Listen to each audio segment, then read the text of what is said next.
Today, we have one of our first glimpse of Illuvium Zero gameplay. Okay, now this is really, really interesting, and Johnny has made some epic videos for us. Definitely go thank him in the Discord if you get the chance. But he's talked to us about a few of the key mechanics in the game. And seriously, this game's actually shaping up to be really, really interesting. And there's even so much that we still don't know. But I'm going to tell you everything we do know so that when the game does come out, hopefully in December, then we will have a much better picture of how to play and how to do this thing, right? We want to get the most of a head start we can. And if you want to learn more, and don't forget to follow me down below, don't forget to subscribe, because I will be making way more content as soon as the game comes out. I think it's actually going to be really deep. I think it's going to be really fun, and I'm very excited to try it out. So I'm going to just play through his video. I'm not going to pause during it. There's 3 videos to go through. They're all really packed with information, so try and keep track, but I'm going to distill it as soon as we watch it through.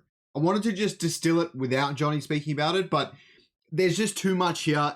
He does a really, really good job of explaining it. It would be an absolute waste to not use that power. Howdy, folks. This video, I just wanted to show you how the paths affect the build and upgrade times of a building.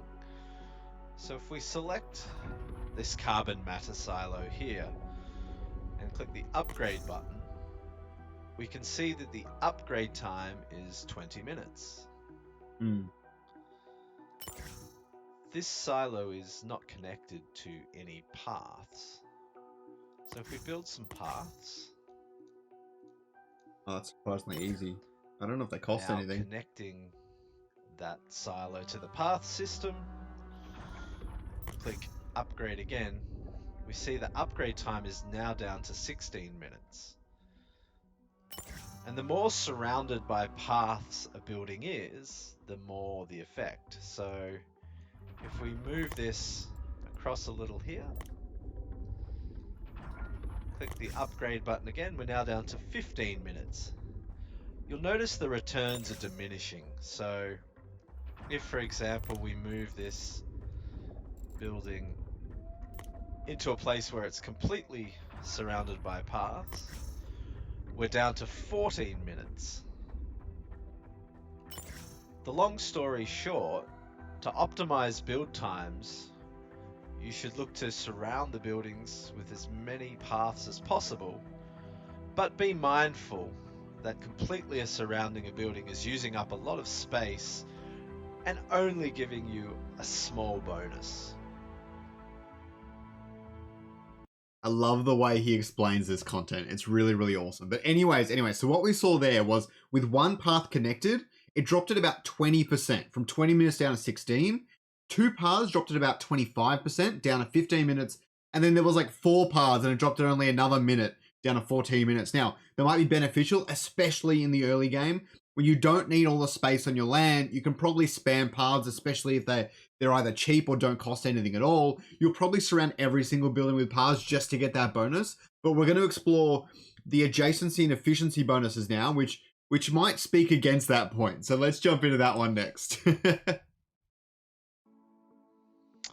Hi folks, here's a quick look at efficiency. So firstly, let's zoom out a little bit. This one's really good. Pay attention. Let's turn on the efficiency view. We can see numerous buildings with different efficiency indicators. Let's focus here on this condenser plant. So currently it has a 92% efficiency. And let's see how efficiency changes as we move the building around. If we move it closer to a power station, it will get a little more efficient. I gotta say though, this game actually looks really good. The screenshots do not do it justice, and the UI has been cleaned up so much. I'm really happy for that. However, because this building is about extracting hydrogen, moving it close to lakes or hydrogen pumps will make it much more efficient. So if we move it in the middle of these 3 hydrogen pumps, we can see we've now maxed out efficiency at 150%. Conversely, if we move these condensers close to each other, we'll find that their efficiency goes down. Damn. Crushing your production. That's a quick look at building efficiency. Thanks, guys. My favorite part about all that discussion with the efficiency stuff is that since every single land plot is unique, everyone's land is going to look completely different. It's going to make it a nightmare for me to create content. What's the best way to orient your land and all that sort of stuff, right? But it's going to be really great how everyone has to figure it out for themselves and they can't just get the answers or cheat the answers. And not everyone's land is going to look identical. That was a clear problem that Clash of Clans did have in a way. If against people of similar town hall levels, you'd all kind of set up your town hall and your base and your defenses and everything in very similar orientations because that was just like typically better because of the way the defenses lined up, your typical tower defense type stuff. But I like how your Illuvium Zero land is all going to look different. And then when you get to that point eventually, I don't know if they're necessarily going to do this, but when you get to that point eventually where you're battling other people's land in some capacity or whatever, I don't know what it might look like, but everyone's land is forced to look different. You can't just have your land all bunched up and all your defenses set up. You still want to be able to produce as much hydrogen as you possibly can. And that's going to make the prices on the Illuvidex and things probably shift around as well. I mean, you have to assume that some level of rarity is going to go into this sort of stuff. So you can start theory crafting now. Good luck. We're going to the last video. This one's the best one. So I'm glad you stayed through to the end. I should have told you guys to before. Leave a comment down below if you found this helpful. If you want more content like this, I really appreciate all your feedback. So let's do it. Howdy, folks. Today we're going to have a look at scanning and research. Let's start by selecting the Singularity Scanner. We can start a scan like any other activity by clicking the activity button and confirming the cost. Unlike other activities, scan. I don't know how much of a placeholder some of this stuff is because that was like, he's in the millions on his resources. Maybe that's normal. Yeah, it's going to be interesting. Research and fuel-based activities can't be sped up with credits. Fortunately, through the magic of the development build, I can speed up this 24-hour activity. So that's really, really important. Research and fuel-based activities cannot be sped up with credits. What this basically means is you can upgrade, I would assume you can upgrade your fuel sites and things to the max level, so you're producing the max amount, but you can't speed up the actual production of them in any way. The same with research, which means that blueprints and fuel is both gated and you cannot speed that up by being a whale, all right? Obviously, being a whale will allow you to build up your land faster than other people, which will obviously give you your advantages.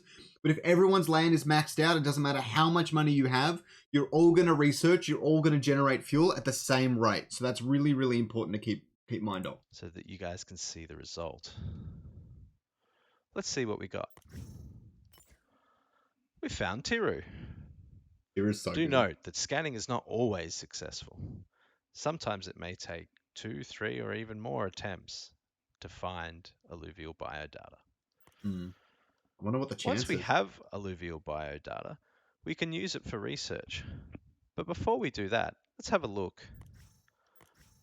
at the holographic statue.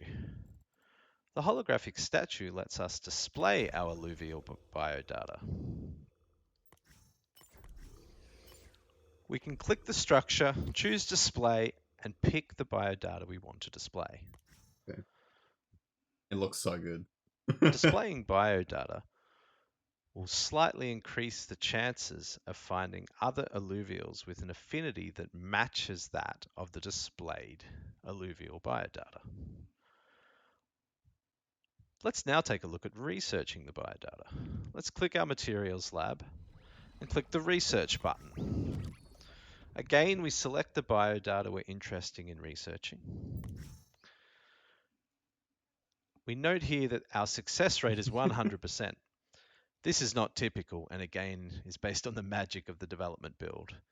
Typical success rates will be more like 5%. Let's start our research. We'll fast forward, and let's see what we get. Not only did we level up, but we've found Hybrid Armor 1. Wait, An awesome result. We can use either the research building or the data bank to browse facts and blueprints and biodata. We haven't found any facts yet, but we'll save them for the launch. We don't want to spoil it. Thanks for your time, guys. I haven't found any facts yet. I don't know what that is, all right? I'm not even going to try and start theory crafting it. I have no idea what that could mean. My only guess would be like if you had like holographic statues that can essentially improve your chances of finding alluvials of the similar type and affinity and all that. Maybe facts do a similar thing. That would be my guess. As for the rest of it, so it can take 3 to 4 even more attempts to scan an alluvial in the first place, and then maybe a 5 to 10% success rate to actually get the biodata and everything so that you can start crafting blueprints and all that. So it's really, really interesting, and not to mention the stages and things are gated, but I have another video coming out very soon. Stay tuned for that video, and I'm going to go into all the details of like what the success rates might actually look like in Illuvium Zero. So I hope you guys enjoyed that video. Again, don't forget to like and subscribe down below. I really, really appreciate it. Leave a comment if you have anything to add. This game is going to be awesome. I'm very excited to play it. I'm very excited to stream it, and I'm very excited to share all the content with all of you guys.